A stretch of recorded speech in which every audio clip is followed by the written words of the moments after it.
ఇబ్బందుల్లో పడేయడానికి ఎజెండాలతో పనిచేస్తున్నారని ఏపీ ముఖ్యమంత్రి చంద్రబాబు నాయుడు అలర్ట్ చేశారు. ఇది ఇప్పుడే మొదటిసారి కాదు. ప్రభుత్వం కూటమి అధికారంలోకి వచ్చిన ఈ 2 ఏళ్లలో దాదాపు నాకు గుర్తున్నంత వరకు 8-10 సార్లు చెప్పుంటారు ఈ రకమైన హెచ్చరికలు జారీ చేశారు. అది మనం గతంలో చివరి ప్రమాద హెచ్చరిక, ఎందుకంటే వార్నింగ్ కూడా ఇస్తారు చంద్రబాబు నాయుడు గారు. ఊరుకోని నేను ఇంకా మీరు తాట తీస్తా అని ఆయన అనరు, కానీ ఇక విధ్వంసం సృష్టించాలంటే కనుక చూస్తూ ఊరుకోమని. కానీ అయినా ఎందుకు ఆగట్లేదు అది మాట్లాడదాం. రాష్ట్రం డెవలప్మెంట్ ఫేజ్లో ఒక్కొక్క అడుగు ముందుకు వేసుకుంటూ వెళుతున్న కొద్దీ ఇటువైపు ఈ రకమైన కుట్రలు పెరిగిపోతూ ఉన్నాయి. అది కులం కావచ్చు, లేకపోతే సాయికృష్ణ కావచ్చు, కార్తిక్ కావచ్చు, లేకపోతే ఇంకొకళ్ళు కావచ్చు. వీళ్ళు ఓన్లీ టూల్స్ అంతే. ఏదో రకమైన అలజడి సృష్టించడానికి, రాష్ట్రంలో ఏదో జరిగిపోతోంది అనే ఒక భ్రమ కల్పించడానికి రాష్ట్ర ప్రజలకి వీళ్ళు ఒక టూల్స్.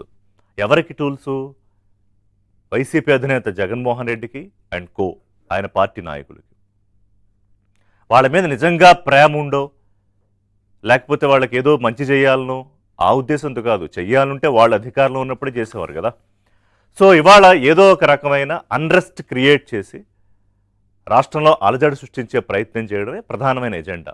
అదే ఇవాళ ముఖ్యమంత్రి చంద్రబాబు నాయుడు నిన్న మాట్లాడుతూ చెప్పారు. ఇంతకుముందు నేను చెప్పినట్టు గతంలో అనేక సందర్భాల్లో చెప్పారు. కానీ ప్యాటర్న్ ఎందుకు మారదు అంటే, చాలా ట్రై చేశారు ఈ 2 ఏళ్లలో. అధికారంలోకి వచ్చిన 4 రోజుల్లోనే ఏదో జరిగిపోతోంది, అసలు ఇక్కడ లా అండ్ ఆర్డర్ లేదు, రాష్ట్రపతి పాలన పెట్టనని ఢిల్లీ దాకా వెళ్ళి ఒక డ్రామా చేశారు. అక్కడి నుంచి మొదలు పెడితే అనేక రకాల వ్యవహారాలు చేశారు 2 ఏళ్లలో. ఏది సక్సెస్ కాలేదు. బట్ అయినా ఎందుకు ఈ ప్యాటర్న్ మారదంటే, ఇక్కడే కీలకమైన పాయింట్ ఏంటంటే, 2019 ఎన్నికలకు ముందు, అంటే 2014లో రాష్ట్రం విడిపోయాక 2014-19 తెలుగుదేశం అధికారంలో ఉంది, బీజేపీతో కలిసి. జనసేన బయట నుంచి సపోర్ట్ చేసింది. 2019లో జగన్ అధికారంలోకి వచ్చారు. 5 ఏళ్ల పాటు ఆయన అధికారంలో ఉన్నారు. 2024లో అధికారం పోయింది. కానీ 19కు ముందు సరిగ్గా ఇలాంటి ప్యాటర్నే అవలంబించారు జగన్మోహన్ రెడ్డి. ఆ రాష్ట్ర విభజన తాలూకా టెన్షను, స్ట్రెస్సు, ప్రజలకి ముందు ఒక రాజధాని కావాలి, అభివృద్ధి కావాలి, పరిశ్రమలు కావాలనే ఇదిలో పడి అప్పుడు ముఖ్యమంత్రి చంద్రబాబు నాయుడు పెద్దగా ఈ రాజకీయాలు, పార్టీ వ్యవహారాలు వీటి జోలికి పోలేదు. That was the result. 2019లో పార్టీ ఓడిపోయింది. సో ఇప్పుడు అదే ఫార్ములాని నమ్ముకుని జగన్మోహన్ రెడ్డి మళ్ళీ రాజకీయం చేస్తున్నారు. అంటే ఏంటి? పవన్ కళ్యాణ్ ఎక్కువ రెగ్యులర్గా చెప్తూ ఉంటారు, రాష్ట్రం ఒక చట్టంలో ఇరుక్కుపోయింది కాదు, అలా ఇరికించి ఉంచారు. అంటే ఆ కులం అనే చట్టం నుంచి బయటికి తీసుకువద్దామని ప్రయత్నం చేసినా కూడా రానివ్వరు, అందులోనే ఉంచి అందులోనే తిప్పుతారు. ఇప్పుడు సరిగ్గా అదే జరుగుతోంది. ఇప్పుడు సాయికృష్ణ వ్యవహారం కానీ, ఆ తర్వాత కాపు నేతల ఆత్మీయ సమావేశం కానీ, పవన్ కళ్యాణ్ ఒక మాట అంటే దాన్ని పట్టుకుని మొత్తం యాగి చేయడం కానీ, ఇవన్నీ అందులో భాగమే. సో మరి ఒక డౌట్ రావచ్చు, అదేంటి జగన్మోహన్ రెడ్డి ముఖ్యమంత్రిగా చేశారు కదా రాష్ట్రానికి, ఆయనకి రాష్ట్ర ప్రజలు అభివృద్ధి అంటే పట్టదా, రాష్ట్రం అభివృద్ధి కోరుకోరా అంటే, అసలు ఆ వ్యూలోంచి ఆయన ఆ యాంగిల్లోంచి చూడరా అంటే, నేను సమాధానం కాదు, మీరే చెప్పండి సమాధానం. నేను కొన్ని ఎగ్జాంపుల్స్ చెప్తా. For example Amaravati. ఆయన ప్రతిపక్షంలో ఉన్నప్పుడు ఏమన్నాడు, అధికారంలోకి వచ్చాక ఏం చేశాడు, మళ్ళీ ఇప్పుడు పదవి పోయాక, అధికారం పోయాక ఏమంటున్నాడు. అమరావతి. అలాగే డిఎస్సి, తాజాగా జరుగుతున్న లేదా చేస్తున్న వ్యవహారం డిఎస్సి.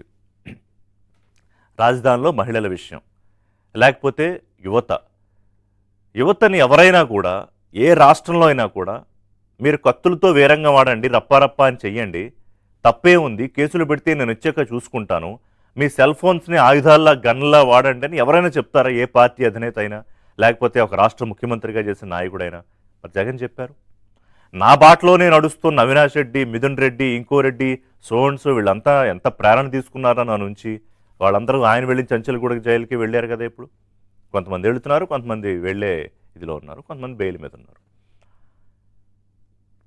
సో ప్రజావేదిక కూల్చివేత, డిస్ట్రక్షన్ పాలిటిక్స్ దగ్గర మొదలుపెట్టిన ఇది ఈ రోజున పరిశ్రమలను తరలించేయడం, మెడికల్ కాలేజీలకి మీరు కడతానంటే కనుక మిమ్మల్ని జైలుకి పంపిస్తానని బెదిరించి దాన్ని మళ్ళీ చూశారని అన్నాను కాబట్టి పారిపోయారని చెప్పుకోవడం, పెట్టుబడులు ఎవరిన పెడతామంటే వాళ్ళకి దొంగ ఈమెయిల్స్ రాయడం, లేఖలు రాయడం, ఇవన్నీ దేనికి సంకేతం? ఒక రాష్ట్రం అభివృద్ధి చెందాలని కోరుకుంటూ ఉంటే గూగుల్ లాంటి కంపెనీ వస్తే దాని మీద ఒక యాగి, ఇంకొక రాష్ట్రంలో పెట్టుబడులు పెడతామని వాళ్ళకి భూములు ఇస్తే దాని మీద ఇంకొక యాగి, అభివృద్ధి కోసం ఆలోచించే వాళ్ళు ఈ రకమైన పద్ధతి అవలంబిస్తారా?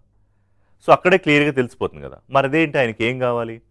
5 ఏళ్ల పాటు ఒక్కసారి అవకాశం ఇవ్వండి అని అడిగినందుకు ప్రజలు అవకాశం ఇస్తే 5 ఏళ్ల పాటు అధికారం అడ్డు పెట్టుకుని ఒక సామ్రాజ్యాన్ని నిర్మించుకున్నారు ఆయన, ఒక ఎంపైర్.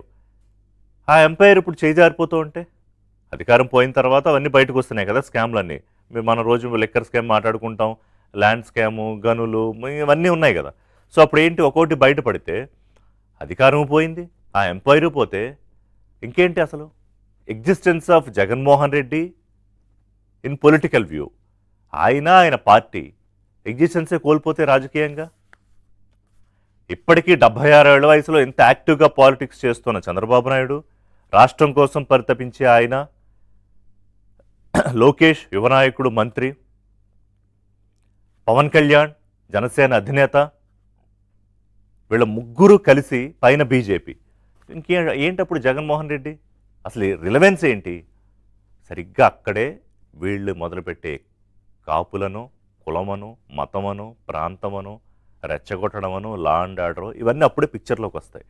మీరు ఒక్కొక్కటి న్యూయాన్స్ అంటే డీటెయిల్డ్గా చూస్తే షాకులు తింటారు. అంటే వీళ్ళు ఇలాంటి ఎజెండాలతో రాష్ట్రంలో పనిచేస్తారా అని. అందుకే చంద్రబాబు నాయుడు మాటకి అప్రమత్తం చేస్తూ ఉంటారు. అదేంటి, ఆయన ముఖ్యమంత్రి కదా, అప్రమత్తం చేయడం ఏంటి? Now he's the strongest leader in the country, ఏదన్నా చేసేయచ్చు కదా అంటే అన్నిటికీ లిమిటేషన్స్ ఉంటాయి. ప్రతిదీ ఏదంటే చేసేయడం కుదరదు. ఒకటి లా అండ్ ఆర్డర్, లా ప్రకారం, లా ఆఫ్ ది ల్యాండ్ ప్రకారం వెళ్ళాలి. కొన్ని పొలిటికల్ ఈక్వేషన్స్ ఉంటాయి, కొన్ని అదర్ ఈక్వేషన్స్ కూడా ఉంటాయి. నిన్న లోకేష్ ఒక కాన్క్లేవ్లో మాట్లాడుతూ ఆయన అడిగిన ప్రశ్నకి చెప్పారు, మేమే కనుక వెండెక్టివ్ పాలిటిక్స్ చెయ్యాలి అనుకుంటే ఈ పార్టీకి జగన్మోహన్ రెడ్డి జైల్లో ఉండేవాడు కదా, బయట ఎందుకుంటాడు ఆయన అని. కరెక్టే కదా, చంద్రబాబు నాయుడు జైల్లో పెట్టాడు 54 రోజుల పాటు.